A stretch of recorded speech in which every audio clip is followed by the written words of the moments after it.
What is going on, everyone? And we are here for week 7 now of the GT4 Fixed Falken Tyre Track Guide series.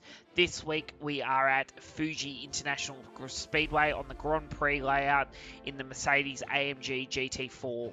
So, pretty unique style of circuit. The first sector, even the second sector to a certain degree, is quite simple on paper. Like, especially sector 1 is very basic. Sector 2, you've got that bit of that bowl section in the middle of the track that can be a little bit tricky to negotiate if you carry too much speed into it. Sector 3 here is extremely challenging to nail. It is lots of flip-flop, back sort of momentum, corner complex of corners. So you really want to focus on your exits and entries at different points to maximize the speed of the lap. So we'll break that down. Hopefully this will help you a lot.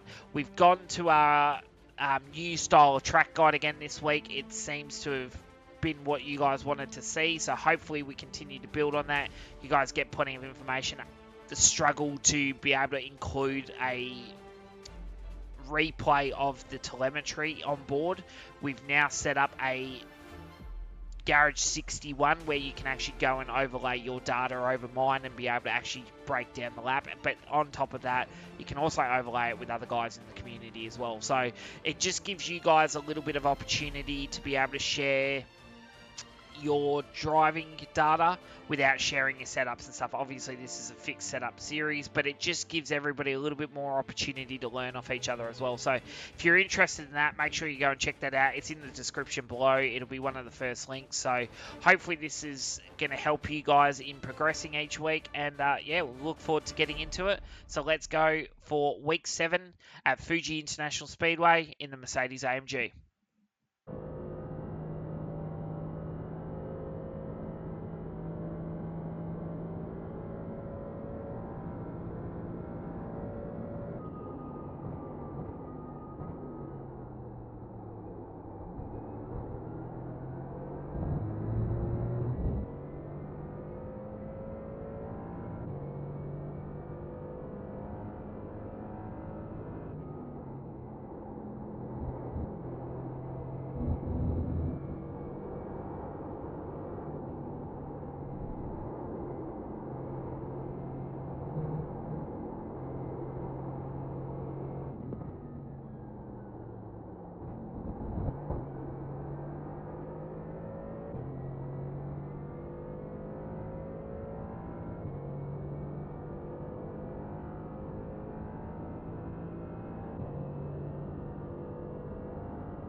Alright guys, so now we're going to break down the lap. So as we're coming down the front straight, obviously you want to set yourself up on the left hand side as much as possible. I sort of keep myself about half a foot off the white line until I start to get closer to the braking zone, and then you'll see the white line starts to take a trajectory change, and that is when I start to look at it. I'm braking just past the 150 board, so it's probably about 140-ish, right? And as you can see, the left-hand tyre is on that white line as I'm coming down into the corner. So as I start to come down into the corner, right, nice big brake pressure. I do hit 100% brake pressure here. It's not initially, but I go to about 95, and then it sort of spikes to 100, and then I start to taper the pedal off as I'm coming into the corner. Fifth gear, back to second gear. Now, as you can see, I'm turning at the corner quite early. Like, we've just paused it just before the initial turning point, and I'm I'm 5 red squares from the end of the curb, right? And as you can see, I'm already starting to rotate the car. Now, what I want to do is I actually want to get up on that curb on the entry to the corner. It's going to help pivot the car around the corner. So as you see, as we start to turn the car in, I get to the right-hand tyres right up on the curb. I'm practically nearly hitting the bollard.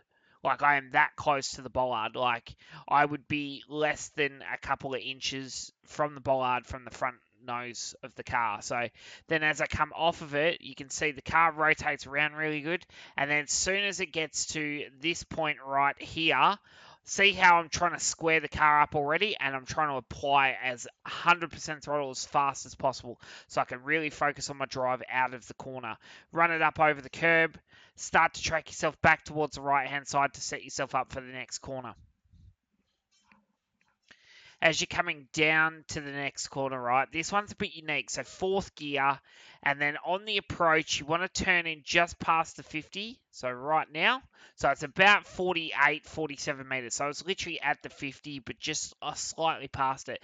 And see how early I'm turning at the corner again, right? And I want to get that left-hand mirror, to practically be hitting the bollard as we come through the corner. So you'll see the car slides through the corner.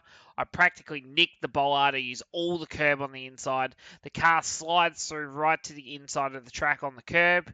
I use 2 wheels up on the curb. And then from that point there, I really start to hold the line tight through here. So you'll see I actually lift off a little bit to help rotate the car in. And I'm sort of like dancing on the throttle with a little tiny bit of brake just to modulate to really keep the nose of the car in. If I can keep the nose of the car on that white line until we get to just past here. So you'll see there's the little escape road right here. So if we can get the car to stay as close to that white line as possible, you'll see it mid-corner. I sort of drifted off a little bit, but it was more just to help me to re-rotate the car in to clip right on this escape road. So as I clip the escape road, you'll see the car starts to slide off, right? So I slide to about 3/4 track. But the reason I'm doing this is because as soon as I get to this point, I'm going to start heading back towards the 50-meter board on the right-hand side. I brake at the 50. I downshift to 3rd, and I turn in at this point here. So there's a 7 board on the catch fence, and there's a white line that is painted on the grass that goes from the catch fence to the curb.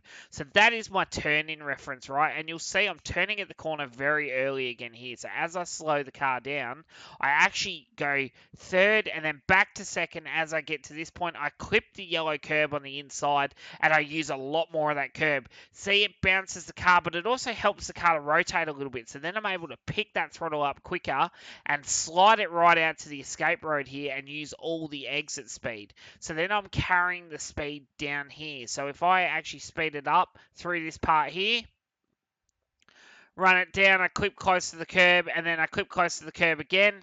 As I come down to the Dunlop Bridge, right, same again here. Once I get the car straight, you'll see there's the Dunlop Bridge, and then there's the escape road. As soon as I get to the escape road, I'm on the brake pedal. Now, if you don't really see the escape road, there's a little orange coping on the end of the Armco barrier on the right hand side. That is actually probably the best marker to spot because it's a little bit brighter, it's up in the air a little bit, so you'll be able to spot it a little bit, especially if you're in the heat of a battle in traffic. So then as you come down, nice big brake pressure, you can see I'm on the curb on the left hand side, right? And I don't want to turn the car in until we get to that white line on the outside on the left there. So you'll see just the corner of it now. As I get to that point, that's when I really start to rotate the car. Slow the car right down. Use all the curb on the exit on the inside here. So see how it helps to rotate the car. And then I'm able to sort of chase a little tiny bit of throttle as I come up. And then I use more of the curb on the inside here. And then this is where I really start to apply the power now. So as you can see, I've started to really straighten the car up. I'm able to carry more speed out. Little nick on that yellow curb as we come up the hill's fine. Now, as I flow the car out to the end of the curb, I turn in just before the end of the green sort of cement behind the curb, right? But I only slightly start to initiate the turn in, and it's not until I get to that end of that green painted concrete that I really start to rotate the car. You'll see I use a lot of curb on the inside again here. I want to practically hit the mirrors on those bollards as we're coming through the corners. The car slides a lot through here, and you do get a little snap of oversteer. So you see, as once I grab the curb, but it kind of straightened the car up a little bit for me. So then I was able to carry the speed up the hill. I use the orange wall to sort of go wide. Then I start to brake, I downshift to second gear, I turn in at the end of, like, once I get to the curb, I initially start to turn the car at the corner straight away.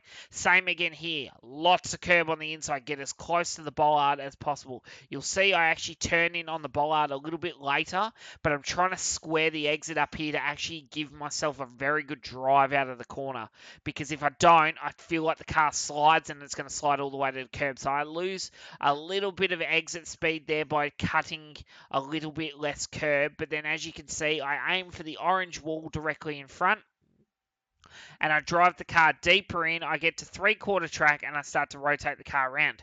Now, as I start to rotate, you'll see where my clipping point is going to be on this curb. So I'm actually going to miss that little yellow sausage curb, and I'm going to clip just behind it, right, at this white line. So once I clip to this white line at this point here, I'm really able to apply a lot of throttle coming out of the corner, because as you see, I picked the throttle up very early. The car is sliding in the rear out of here. But look, I'm not going to hit these yellow sausage curbs. I'm going to use all the circuit required, and I get a very nice straight long exit down to the start finish line, because that's where your time is. Obviously, with such a long straight, if you mess up the exit of the corner, you're going to be just hemorrhaging time the whole way down the straight. So there you go, guys. That is our track guide for the Falken Tyres GT4 Fixed Challenge Series for this week. We're at Fuji in the Mercedes GT4. I hope this has helped you. Good luck for this week's racing. We're getting closer to the end of the season now. And keep pushing, guys, and we'll see you next week for week 8.